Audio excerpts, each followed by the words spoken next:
Hello guys, ఈ వీడియోలో నేను క్రాస్ ప్రోగ్రెషన్ గెన్షిన్ ఇంపాక్ట్ ఎట్లా వర్క్ అయితే చూస్తాము. ఫస్ట్ PS4 ఆన్ చేసేద్దాము. నాకు గెన్షిన్ ఇంపాక్ట్ ప్లే స్టేషన్ 4లో మంచి అనిపిస్తుంది. ఆన్ చేసిన వెంటనే అది HDR ఆన్ అయిపోతుంది. కలర్స్ అన్నీ చాలా వైబ్రెంట్గా కనిపిస్తాయి. నాకు కూడా అర్థం కాదు, అప్డేట్ ఫైల్ కూడా అన్న గంత పెద్ద సార్ నేనైతే 65 GB ఇచ్చిండు. అది అయిపోయిన వెంటనే ఇప్పుడు మళ్ళీ ఇంకొక 400 MB ఇచ్చిండు వాడు అప్డేట్. ఏదేమున్నా సరే నాకైతే మస్తు అనిపిస్తుంది ప్రోగ్రెషన్. ఇగో ఇది నిన్న నేను ఫోన్లో ఆడిన తర్వాత ఇగో ఇక్కడ డైరెక్ట్ ఇక్కడ నుంచి కంటిన్యూ అవుతుంది. గిడేదో వుల్ఫ్ది ఏదో స్టోరీ ఆడిన దాని తర్వాత ఇది వచ్చింది. రైట్ నా వుల్ఫ్ని ఛాలెంజ్ చేసే అంత లేదు, ఎందుకంటే అంత పవర్ఫుల్ క్యారెక్టర్ లేదు. ఇది ఒక్కటే నాకు క్యారెక్టర్ మస్తు నచ్చింది. కీక్విన్ ఏదో మస్తు అటాక్ పవర్ అయితే నెక్స్ట్ లెవెల్ ఉంది. క్రాస్ ప్రోగ్రెషన్ అంటే ఏందో నేను ఎక్స్ప్లెయిన్ చేస్తాను గాయస్ నాకు అర్థమైనంత వరకు. ఇప్పుడు ఏంటంటే ఇప్పుడు మీరు ఒక గేమ్ ఆడారు ఫోన్లో, సో దాన్ని అక్కడనే వదిలేసారు. సో కంప్యూటర్లో మీరు టచ్ చేయగానే మళ్ళీ అక్కడి నుంచి ఎక్కడ మీరు వదిలేసారో కంప్యూటర్లో డైరెక్ట్ అక్కడ నుంచి ఆడొచ్చు. సేవ్ ఫైల్ సేమ్ థింగ్ అక్కడ వదిలేసింది మళ్ళీ ప్లే స్టేషన్ నుంచి కంటిన్యూ చేయొచ్చు. సేమ్ ఎక్స్బాక్స్ దానికి అన్నిటికీ.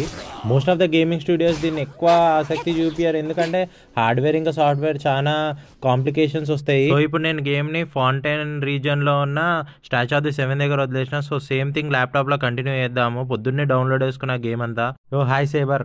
సో గెన్షిన్లో క్రాస్ ప్రోగ్రెషన్, గెన్షిన్ ఇంపాక్ట్లో క్రాస్ ప్రోగ్రెషన్ అవైల్ చేయాలంటే హోయోవర్స్ అని ఇలా స్టూడియో అనమాట. ఆ వెబ్సైట్కి వెళ్ళి అకౌంట్ డీటెయిల్స్ రిజిస్టర్ చేసుకోవాలి. ఆ తర్వాత మన మెయిల్ ఏదన్నా లింక్ చేసి అదే మెయిల్తోని అన్నిట్లో లాగిన్ చేయాలి. ప్లే స్టేషన్ది ఇది కొంచెం డిఫరెంట్. ఏంటంటే ఫస్ట్ టైం ప్లే స్టేషన్లో లాగిన్ చెయ్యొద్దు, ఎందుకంటే హోయోవర్స్ది అకౌంట్ క్రియేట్ చేయకముందే PSNలో మనం లాగిన్ చేస్తే వాడు సపరేట్ క్రియేట్ చేస్తాడు. సో ఫస్ట్ వెబ్సైట్ క్రియేట్ చేసుకొని దాంట్లో PSN లింక్ ఉండాలి, దాంతో లాగిన్ చేసి వస్తుంది. చూడు సేమ్ థింగ్ ఆడ ఏడు వదిలేసినా ఈడ కంటిన్యూ అయింది. సో గేమ్ చాలా లాగీ ఉంది.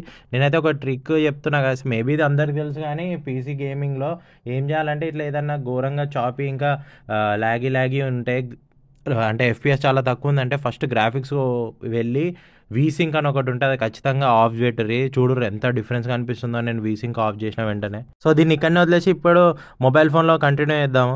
నాకు ఎందుకు ఇది కొంచెం వియర్డ్ అనిపించింది, కానీ అవుట్ ఆఫ్ ఆల్ ఫోన్లో లోడింగ్ స్పీడ్స్ కొంచెం చాలా ఫాస్ట్గా అనిపించింది. అండ్ ఇది ఏం ఫోనో మీరు గెస్ట్ చేయరు, లాస్ట్ లేకపోతే ఆ ఫోన్ మోడల్ ఏందో. నేను ఈ ఒక్క క్యారెక్టర్తోనే మొత్తం గేమ్ దీంతోనే ఆడినా. దీన్ని మెయిన్ చేసి పడేసిన, మీ క్యారెక్టర్లు కూడా అన్లాక్ అయితే లేవు.